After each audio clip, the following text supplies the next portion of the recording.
Market లో invest చేసి మీ డబ్బులు డబుల్ చేసుకోవాలనుకుంటున్నారా? విజయవాడలో జరిగే సుందరరామిరెడ్డి గారి లైవ్ సెమినార్ కి అటెండ్ అవ్వండి.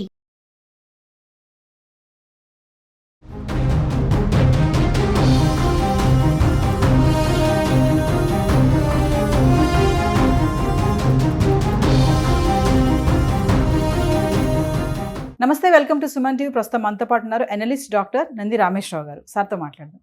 నమస్తే సార్. నమస్తే అమ్మ.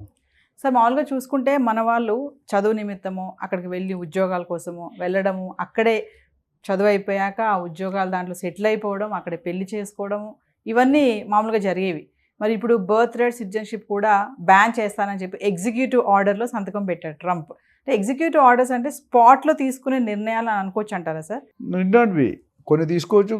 ఉన్న పాత ఇప్పుడు 1868 నుండి ఉన్న రూల్ ఇది. ఇప్పుడు 150 సంవత్సరాలు దాదాపు అయినట్టుంది. 1860 అంటే వాట్ 100 years పైన అయిపోయింది. సో ఆ రూల్ మార్చడం అంటే అంత ఈజీగా అప్పటి నుండి పాత పడిపోయిన రూల్ నేను సడన్గా వచ్చి మార్చుతుంటే ఎగ్జిక్యూటివ్ పవర్ అంటే ముందు ఒక ఇస్తున్నారు, ఇండికేషన్ ఇస్తున్నారు, నేను తీసేస్తున్నాను. దానికి జస్టిఫై చేయకపోతే బ్యాక్ వెళ్ళిపోతుంది. ఇప్పుడు ఇక్కడ ఏమైంది, హౌస్ ఉంది, సెనేట్ ఉంది, సీట్లు ఉంటాయి వాళ్ళకి. వీళ్ళకి కావాల్సిన మినిమం ట్రంప్ చెప్పిన రిపబ్లికన్స్ వెగినస్ డెమోక్రాటిక్స్ ఇద్దరికి పోలిస్తే పెద్ద తేడా లేదు. ఒక 5, 10, 20 సీట్లలో తేడా ఉంది. అందులో 2/3 మెజారిటీ లేకపోతే ఏ రూలు పాస్ కాదు. అమెరికన్ కాన్స్టిట్యూషన్ అమెండ్మెంట్ చేయడం అంటే మాటలు కాదు, మజాకా కాదంటారు కదా, అట్లా అంత ఈజీ కాదు. సో మీనికి అసలు రెండిట్లో కూడా 2/3 మెజారిటీ లేదు. 215, 222 ఎంత డిఫరెన్స్ తేడా ఉంది? హార్డ్లీ 5-10 సీట్స్ తేడా ఉంది. సో దానివల్ల ఈ కెనాట్ చేంజ్ ది లా. 2/3 అంటే 300, 200 వస్తే దే మే థింక్ ఆఫ్. ఇక్కడ అలా లేదు. ఇద్దరు ఆల్మోస్ట్ బట్టాబట్టి ఈక్వల్గా 5, 10, 20 సీట్లలో తేడా ఉంది. సో అటు హౌస్ కానీ ఇటు సెనేట్ కానీ రాజ్యాంగం మార్చాలనుకుంటే దేర్ ఆర్ సమ్ ప్రోటోకాల్స్. నాకు నచ్చింది నేను చేస్తా, నేను ఎంతే, నేను సాడిస్ట్ అంటే ఎవరేం చేయలేరు. మొదటిగా మోసం వస్తుంది. ఇప్పుడు ప్రెసెంట్ అక్కడ ఉన్నటువంటి ఎన్ఆర్ఎల్ పరిస్థితి ఏమంటారు సార్? మరి ఇది కనుక రద్దు చేస్తే ఇప్పుడు అక్కడ ఏమవుతుందంటే ఇండియాలో మనకి ఇండియా కానీ మెక్సికో కానీ కెనడా వీళ్ళందరూ వెళ్ళిన వాళ్ళు అక్కడ ఫస్ట్ చదువుకోవడానికి వెళ్తున్నారు. 2 years MS, దాని తర్వాత ఓపీటీ, స్టెమ్.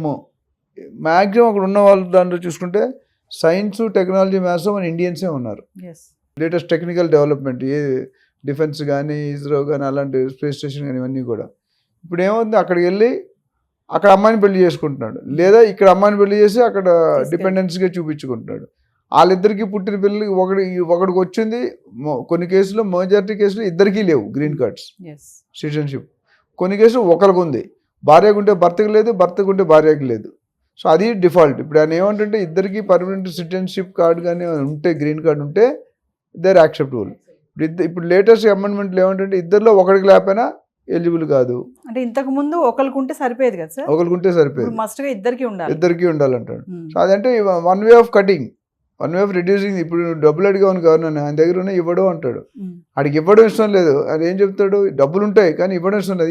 నా దగ్గర లేవు అన్నట్టు, ఇప్పుడు ఇవ్వలేనేమో అమ్మా అని చెప్తాడు. అంటే ఆన్సర్ ఒకటే, అదైనా ఇదైనా, ఏ రాయితైనా పల్లెటూరు ఏ రాయని ఒకటి అంటారు కదా. ఇప్పుడు ప్రాసెస్ ఏంటంటే ఇమిగ్రెంట్స్ని ఇంక్లూడింగ్ ఇండియా కానీ, కెనడా కానీ, లేకపోతే మెక్సికో కానీ, చైనా కానీ, జపాన్ కానీ, వీళ్ళందరూ కూడా బయటికి తరిమేయాలి.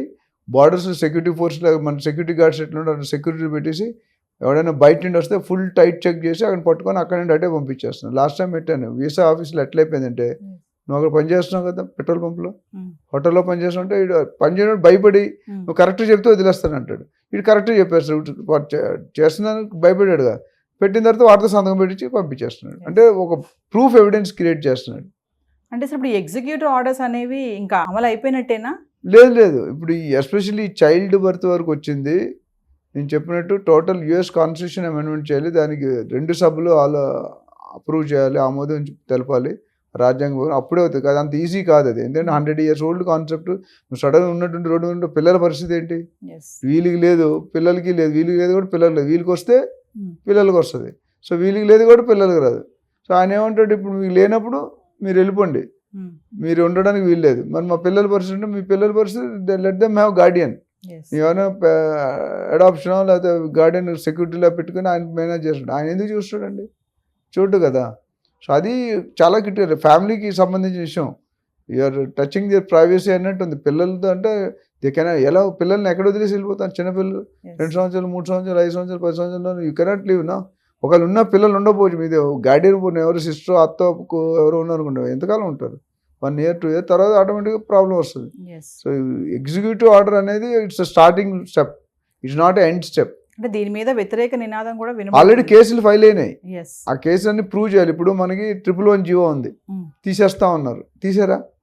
లాట్ ఆఫ్ కేసెస్ పైన అది వీళ్ళ వల్ల కాదు, ఎన్జిటి అనే బాడీ ఉంది, నేషనల్ గ్రీన్ ట్రిబ్యునల్ అని.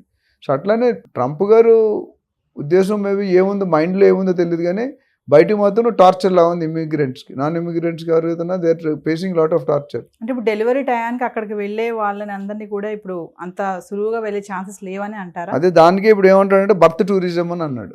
బర్త్ టూరిజం అంటే మన ఇండియా వాళ్ళు కూడా ఒక తెలివైన వాళ్ళు బాగా ఆ అవకాశాలు ఇస్తారు. ఎందుకంటే సింహం నవ్వింది కదా అని ఫోటోగ్రాఫ్ తీసుకోకూడదు నేను చాలాసార్లు చెప్పాను. ఎందుకంటే ఫోటోలో మీరు ఉండరు, సింహమే ఉంటుంది. ఇక్కడ ఏమవుతుంది, వాళ్ళకి వెసులుబాటు ఉందని చెప్పి అక్కడ ప్రెగ్నెంట్ అవుతారు, ఇక్కడ ఇండియాకి వచ్చేస్తున్నారు అమ్మ నన్ను చూసుకోవాలని, లేకపోతే ఆయాలు లేరని, మేబీ జెన్యూన్ రీజన్స్ ఉండొచ్చు. బట్ అది ట్రంప్ అడ్వాంటేజ్. ఏమవుతుంది, 8 నెలలు అక్కడ ఉంటారు, 9 నెలల డెలివరీ ఇచ్చే టైంకి అమెరికాకి వచ్చేస్తారు, మళ్ళీ డెలివరీ ఇచ్చాక మళ్ళీ వెళ్ళిపోతున్నారు. సో దట్స్ లూప్ హోల్ పట్టుకున్నాడు ఆయన. వీళ్ళు కేవలం సిటిజన్షిప్ కోసం వస్తున్నారు, గ్రీన్ కార్డ్ కోసం వస్తున్నారు అనే దీంట్లో పెట్టేసి దాన్ని కట్ ఆఫ్ చేస్తున్నాడు. సీరియస్గా వాళ్ళు ఏంటంటే his intention is very clear. He doesn't want the money to be generated by other countries, other immigrants, and because their own country people are not having employment, their own employment people are not able to generate money. So వాళ్ళే అంటే అవకతవకలు ఎన్ని ఉన్నాయని చెప్పి ఆపాలనుకుంటున్నాను. Election గెలిచిందే దాని మీద. ఇప్పుడు ఆయన చేయకపోతే పబ్లిక్ అక్కడ కొడతారండి, అక్కడ వాళ్ళు. ఎందుకంటే నువ్వు చెప్పింది ఏంటి, నేను ప్రెసిడెంట్ అవగానే మొదటి సంతకం ఈ చైల్డ్ మన ఇమిగ్రేషన్ మీద పెడతాను. ఆ వలసదాన్ని ఎదుగు ముందుకు ట్రంప్తో మన మస్క్తో కొద్దిగా డిస్కషన్ జరిగింది, మస్క్ని కన్విన్స్ చేశాడు. ఇప్పుడు ఈవీ వెహికల్స్ కూడా మనం మాట్లాడితే $7,500 సపోర్ట్ ఇచ్చాడు, అది కూడా విత్డ్రా చేశారు విన్నాం. సో ఈ డిస్కరేజింగ్ ఎవ్రీవేర్. అంటే సార్ చదువుకోవడానికి అక్కడ ఉద్యోగం చేయడానికి వెళ్ళాలనుకున్న వాళ్ళు టెంపరీగానే ఇంకా ఉండడం, అంటే అక్కడ ఉండామని ఆశలతో వెళ్ళకూడదు, అది లక్ దొరికింది. ఎందుకంటే లాటరీ సిస్టమ్ కూడా లాస్ట్ టైం చెప్పాం కదా, అవును, ఒకసారి పోతే 2 సార్లు లాటరీలో దొరకలేదంటే నువ్వు పూజకు పనికిరాని పువ్వు. అంటే బర్త్ రైట్ సిటిజన్షిప్ రద్దు చేయడం వల్ల మనకి వచ్చే డిసడ్వాంటేజెస్ ఏముంటాయంటారు సార్? ఇప్పుడు వీళ్ళంతా ఇంతమంది ఇన్ని లక్షల మందిని ఐడెంటిఫై చేశాడు కదండి. 54 lakhs 18 lakhs are illegal. So వాళ్ళందరూ మరి ఎక్కడ పడతారు, ఇండియాలో పడతారు. ఇండియా పడి ఏం చేస్తారు? ఇండియా ఆల్రెడీ కొట్టుకుంటుంది జాబులు లేక. ఒకేసారి వచ్చినప్పుడు definitely they will have a survival problem, life and death కా మామూలు. అండ్ ఇప్పటి వరకు ఉన్న వాళ్ళ సంగతి ఓకే, కానీ ఇప్పటి నుంచి ఎప్పుడైతే బాధ్యతలు చేపట్టారో అంటే వాళ్ళు కూడా అన్ని ఉన్న వాళ్ళని ఏం అనట్లేదండి. వాళ్ళు అంటే నేను ట్రంప్ గారు తప్పని కూడా అన్నాను. ఎందుకంటే ఆయన దేశాన్ని కానీ చేసుకోవాలి, ఆయన ఓటు గెలిచిందే. ఇంకోటి తెలుసా మీకు, చాలా మంది తెలిసే ఉంటుంది, ఆయన ఇంకోసారి ప్రెసిడెంట్ అవ్వలేదు, ఇదే లాస్ట్ టైం. ఈ 4 years. So architect of America అవుదాం అనుకుంటాడు. అంటే ఇప్పుడు మన జార్జ్ బుష్ కానీ రొనాల్డ్ రేగన్ అని పాత ప్రెసిడెంట్ వాళ్ళు ఇప్పటికీ చరిత్రలో స్థిరస్థాయిగా అంటే నిలిచిపోయారు. అది కూడా ఈయన పేరు అట్లా ఉండిపోవాలి, ఇట్లా అడావిడి చేస్తే హిట్లర్ టైప్లో. అంటే ఈ 4 years పాలనలో గుర్తింపు అంటే ఇది ఎవరు చేసి ఉంటే ట్రంప్ చేశాడు, ఇది ఎవరు చేసి ట్రంప్, అలాంటి హిస్టరీ క్రియేట్ చేద్దాం అనుకుంటాడు. తప్పేం లేదు, but it should be at what cost, అది important. So architect of America అవుదాం అనుకుంటాడు. ఆర్కిటెక్ట్ అంటే అమెరికా మొత్తాన్ని ఇప్పుడు బిల్డింగ్ ఆర్కిటెక్ట్ ఏం చేస్తాడు, స్కెచ్ చేసి డ్రాయింగ్ చేసి 3 dimension మోడల్ చూపిస్తాడు. అట్లా he wants to be remembered for ever. ఇప్పుడు ఆల్రెడీ ఆయన నాకు తెలిసి 78 years ఉంది. 82 తర్వాత అర్హత కోల్పోతాడు, ఇంకా మళ్ళీ వచ్చే ఛాన్స్ లేదు. ఇప్పుడు కుంభమేళకు మనం ఎవరన్నా 144 yearsకి వస్తుందంట. 140 నువ్వు ఉండవు నేను ఉండను. ఇప్పుడు వెళ్తే వెళ్ళినాడు, లేకపోతే పోయినట్టే. అట్లా మన అత్యవరదరాజన్ తమిళ్లో గుడి ఉంది, అది కూడా 40 yearsకి ఒకసారి వస్తుంది. ఫస్ట్ టైం చూడకపోతే సెకండ్ టైం చూడకపోతే ఉండవు. మన మనిషి 60-70 బతకడం చాలా కష్టం అవుతుంది. సో ఓవరాల్గా చూస్తే ఇట్స్ ఎ సీరియస్ మ్యాటర్.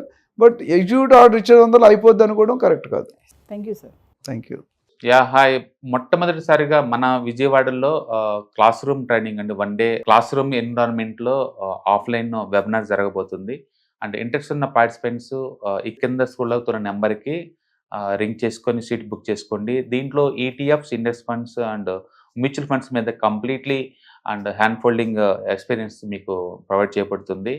దీని ద్వారా ఏంటంటే మనం ఎసెట్స్ని స్టాక్ మార్కెట్లో ఎలా మేనేజ్ చేసుకోవాలి, ఎలా గ్రో చేసుకోవాలి, ఎలా ప్రొడక్ట్ చేసుకోవాలో అంటే ప్రాక్టికల్గా నేర్చుకుంటారు. అండ్ మీ ఇప్పటి వరకు మనం ఆన్లైన్లోనే మీరు అటెండ్ అవుతున్నారు. ఇక నుంచి మీరు మన విజయవాడ సిటీలోనే అండ్ లైవ్లో క్లాస్ రూమ్ ఎన్విరాన్మెంట్లో నేర్చుకునే ఛాన్స్ దొరుకుతుంది. కాబట్టి ఇంట్రెస్ట్ ఉన్న పార్టిసిపెంట్స్ కింద స్క్రోల్ అవుతున్న నెంబర్కి పింగ్ చేసి సీటు రిజర్వ్ చేసుకోండి. Thank you.